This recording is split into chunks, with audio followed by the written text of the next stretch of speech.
Sa ato ding mga ka-boards di ano nga hilig mo duwa og volleyball or katong hilig lagi mo tan-aw boards. So naami gibuhat diri nga bag-ong plaza diri sa Lower Cambitas ug sa katong naa sa layo no. Naani sa Barangay Babag no, Sitio Lower Cambitas, Cebu City.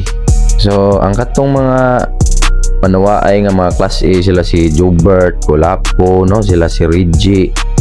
Diri nakaanhi na to sila sa among lugar pero wala diri aning parsaha kay bag-o pa ni mga 2 weeks pa ni siya sukad sa pagbuhat namo. So sa hilig mo duwa diha no, sa particularly gyud dinhi dapit sa bukid sa Cebu, dinhi dapit sa Babag ani Busay no, giawhag ta mo nga laaga po ninyo plasaha pohon nya mas maayo nga Domingo mo mga re kay Domingo gyud ang igtapok sa mga tao diri kay lagi busy silang tagsa-tagsa ka mga panginabuhi kay bukid lagi naa sa umma. Unya sa mga bata diha no, bataay no, ari mo diri kay naapod may mga nagpractice diri may na lang showcase po diri ilahang mga paningkamot ba unya sa katong mga player nga dagko diha no.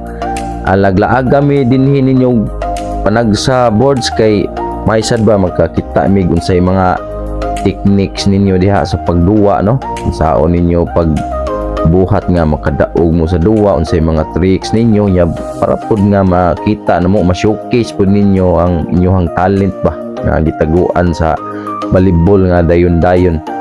Pohon boards mag-upload ta og video no nga naitaw na dire pero possibly mga Domingo pa kay mao lagi wa gyud ni tawo dinhi og laing adlaw kay busy lagi sa pagpanguma.